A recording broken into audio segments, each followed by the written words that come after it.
Evening दोस्तों। तो चलिए आज हम बात करने वाले हैं मोस्ट इम्पॉर्टेंट साइंस क्वेश्चंस के बारे में। 49 क्वेश्चन हो चुके थे और आज हम बात करेंगे 50 नंबर के क्वेश्चन से, जो कि बहुत ही बेहतरीन और मोस्ट इम्पॉर्टेंट क्वेश्चन रहने वाला है किसी भी एग्ज़ाम के लिए। ठीक है, हर एक क्वेश्चन बहुत ही बारीकी से बहुत ही इम्पोर्टेंट क्वेश्चन पूछा गया है। ठीक है, तो चलिए बात करते हैं क्वेश्चंस को बिना देर किए हुए। और जैसा कि मैं आपसे बताता हूँ कि मैं आपको जो भी क्लास साइंस की बता रहा हूँ बहुत ही मोस्ट इम्पॉर्टेंट है। ठीक है, तो इस क्लास को लीजिएगा, कमेंट करके मुझे क्वेश्चंस के आंसर दिया करिए। दोस्तों कैसी क्लास लग रही है, अच्छी लग रही है, ख़राब लग रही है, सब बताया करिए। ठीक है, देखिए 50 नंबर और 51 नंबर ये आपका रहेगा टेस्ट। ठीक है, पहले ही मैं टेस्ट दे दूँगा क्योंकि आप लोग क्या करते हैं, आंसर नहीं देते हैं और पूरी क्लास को देखते नहीं हैं। ठीक है, तो पहले आपको देखिए। ठीक है, लिखिए 50 नंबर क्वेश्चन है कि वस्तु की मात्रा बदलने पर अपरिवर्तित रहेगा आयतन, भार, द्रव्यमान और घनत्व। यूपीपीसी से पूछा गया क्वेश्चन है, मोस्ट इम्पॉर्टेंट है।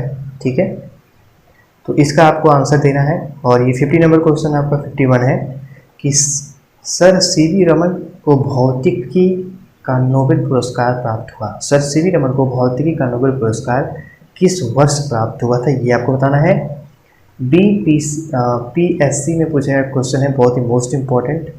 ये 1928, 1930, 1932, 1950 में दिया गया था। ठीक है, तो ये दो क्वेश्चन मैंने आपको दे दिए कि आपको मुझे कमेंट बॉक्स में आंसर करना है कि कौन सा सही होगा। अब हम 52 से अपना चालू करते हैं। तो देखिए यहाँ पे लिखा हुआ है, निम्नलिखित में से कौन सा सुमेलित नहीं है। मोस्ट इम्पॉर्टेंट क्वेश्चन यूपीपीसीएस में पूछा गया है। ठीक है, निम्नलिखित में से कौन सा सुमेलित नहीं है। ठीक है, तो दोस्तों जो हमारा देखिए मैनोमीटर होता है, ठीक है, जो मैनोमीटर होता है उससे हम दाब को नाप सकते हैं।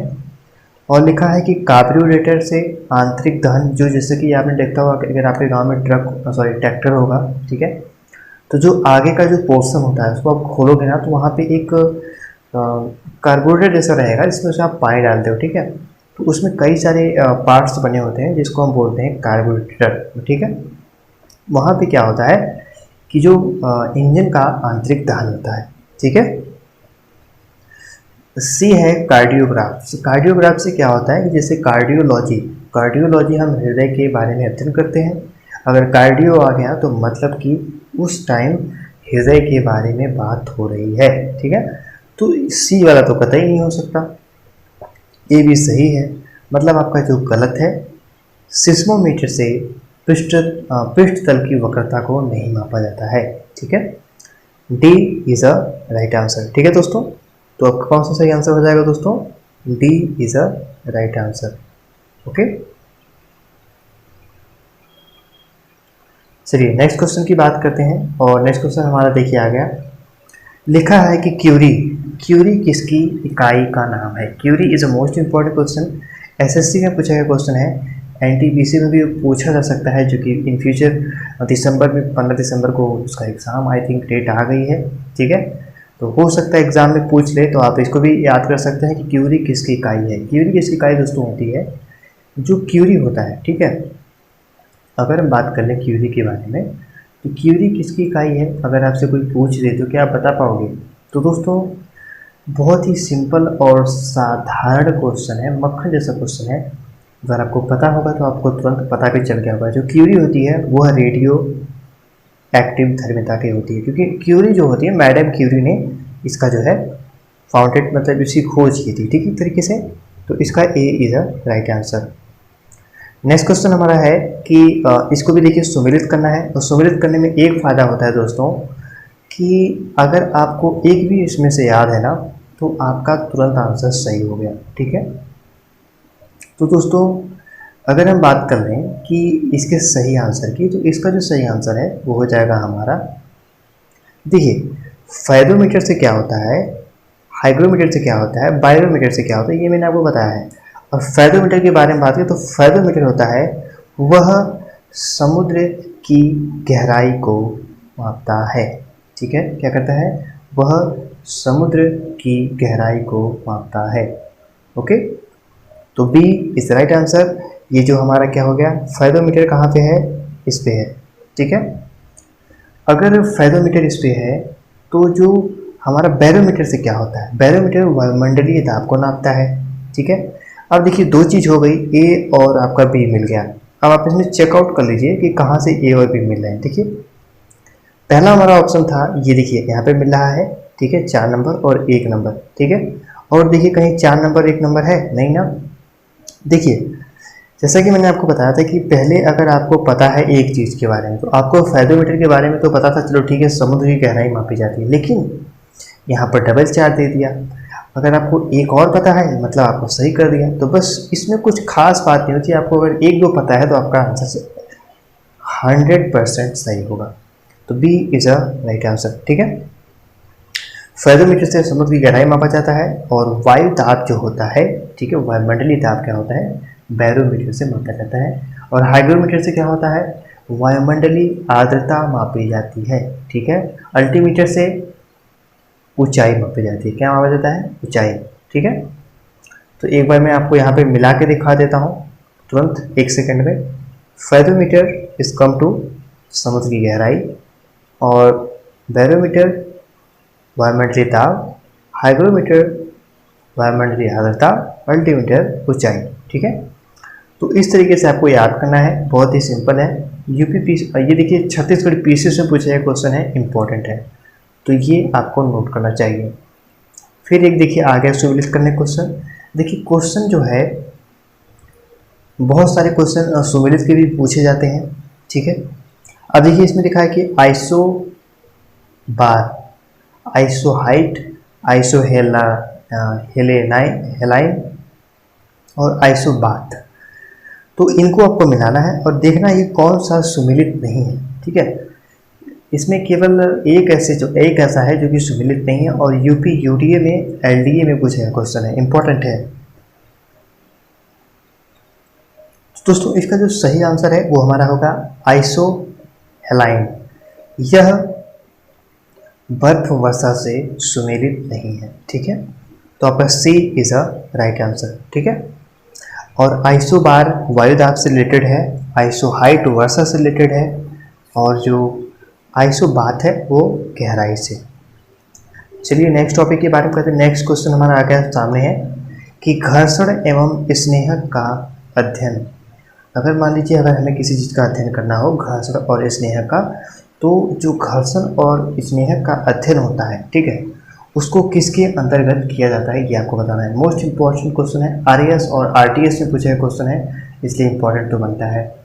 अगर हम बात कर लें कि कौन से में किया जाता है इसका अध्ययन, तो इसका राइट आंसर हो जाएगा हमारा ट्राइबोलॉजी, ठीक है। Tribology is a right answer, ठीक है। तो डी आपका सही आंसर है। जो घर्षण और स्नेहक का जो अध्ययन होता है वह ट्राइबोलॉजी में किया जाता है। इम्पॉर्टेंट है, 1000 बार कह रहा हूँ इम्पॉर्टेंट है, तो इसको ज़रूर से नोट करिएगा, ठीक है। चलिए नेक्स्ट क्वेश्चन हमारा है, देखिए, और ये क्वेश्चन है कि भारत में परमाणु ऊर्जा का जनक किस वैज्ञानिक को कहा जाता है, ठीक है। परमाणु ऊर्जा का जनक किसे कहा जाता है, बहुत ही इंपॉर्टेंट क्वेश्चन है। तो इसका सही आंसर है वो होगा होमी जे भाभा, ठीक है। तो बी इज राइट आंसर। ये क्वेश्चन भी इंपॉर्टेंट है क्योंकि इसमें परमाणु ऊर्जा के बारे में बात हो रही है कि जो परमाणु ऊर्जा के जनक थे उसके बारे में बात हो रही है, ठीक है। तो इसका राइट आंसर कौन सा हो जाएगा, B is a right answer. चलिए नेक्स्ट क्वेश्चन से चलते हैं, और हमारा अगला क्वेश्चन है, हमारा अगला क्वेश्चन आपके सामने है और लिखा हुआ है कि समय मापक विज्ञान है। समय मापक विज्ञान है क्या है, हाइड्रोलॉजी, कॉस्मोलॉजी, टोमोग्राफी, हाइड्रोलॉजी, ठीक है। मोस्ट इम्पॉर्टेंट है, और आपको बताना है कि जो समय का मापक विज्ञान है वह किसके रिलेटेड आता है, ठीक है। बहुत ही अच्छा और इम्पॉर्टेंट क्वेश्चन है, और बता दें कि इसका जो सही आंसर अगर हम बात कर लें तो राइट आंसर इसका हो जाएगा हमारा हाइड्रोलॉजी, ठीक है। जो समय मापक विज्ञान है वह हम हाइड्रोलॉजी के अंतर्गत उसका अध्ययन करते हैं, ठीक है। चलिए नेक्स्ट क्वेश्चन हमारा देखिए आ गया। तो नेक्स्ट क्वेश्चन है कि विज्ञान का क्षेत्र जो मानव एवं यंत्र के मध्य स्वचलन एवं संचार का अध्ययन करता है क्या कहलाता है? विज्ञान का क्षेत्र जो मानव एवं यंत्र के मध्य संचरण एवं संचार का अध्ययन करता है वह क्या कहलाता है? इंपॉर्टेंट है, इसको आपको समझना चाहिए एक तरीके से। तो दोस्तों बता दूं कि इसमें देखिए 4 ऑप्शन है, ठीक है, और 4 ऑप्शन में से सही आंसर इसका हो जाएगा cybernetics. Cybernetics is right answer, D is right answer, ठीक है। तो इसको आपको याद रखना चाहिए कि विज्ञान का क्षेत्र जो मानव एवं यंत्र के मध्य स्वचलन एवं संचार का अध्ययन करता है वह क्या कहलाता है? साइबरनेटिक्स, ठीक है। चलिए नेक्स्ट क्वेश्चन आपके देखिए सामने आ गया। नेक्स्ट है कि वैज्ञानिक अल्बर्ट आइंस्टाइन प्रसिद्ध क्या थे? अल्बर्ट आइंस्टाइन के बारे में हमको पता होगा, तो उसके बारे में बात पूछी गई है कि वैज्ञानिक जो थे अल्बर्ट आइंस्टाइन वह क्या थे, ठीक है। देखिए मैं डायरेक्टली आपको बताऊंगा कि जो अल्बर्ट आइंस्टाइन थे, ठीक है दोस्तों, जो अल्बर्ट आइंस्टाइन थे वह विद्युत प्रकाश विद्युत प्रवाह मतलब फोटो इलेक्ट्रिक इफेक्ट के बारे में उन्होंने इसकी पहली खोज की थी, ठीक है। तो B is a right answer, ठीक है। नेक्स्ट क्वेश्चन देखिए आपके सामने आ गया 61 कि भौतिकी की किस शाखा में अतिसूक्ष्म कणों की चाल का अध्ययन किया जाता है? ठीक है, भौतिकी की किस शाखा में अतिसूक्ष्म कणों चाल का अध्ययन किया जाता है? मोस्ट इंपॉर्टेंट क्वेश्चन है और ये देखिए आरएएस में पूछे गए क्वेश्चन है, इसलिए इंपॉर्टेंट तो है, ठीक है। तो आपको मैं यही रिक्वेस्ट करूंगा कि यदि मेरी क्लास पसंद आ रही हो तो प्लीज़ एक बार लाइक शेयर और सब्सक्राइब जरूर करिएगा, ठीक है। यदि क्लास अच्छी लग रही हो तब, और मैंने आपको जो 2 क्वेश्चन दिए हैं ना पहले, उसको ज़रूर से आंसर करिएगा दोस्तों, ठीक है। तब मुझे जाके पता चलेगा कि हाँ क्लास आप सब देख रहे हैं, ठीक है। अब बात करने की इसके अध्ययन के बारे में, तो इसका जो सही आंसर हो जाएगा दोस्तों वो हो जाएगा हमारा C, quantum mechanics is right answer, ठीक है। नेक्स्ट क्वेश्चन देखिए 62 आ गया कि क्यूसेक में क्या मापा जाता है? क्यूसेक में क्या मापा जाता है? जल की शुद्धता, जल की गहराई, जल का बहाव या जल की मात्रा? क्यूसेक में क्या मापा जाता है? मोस्ट इंपॉर्टेंट है क्यूसेक।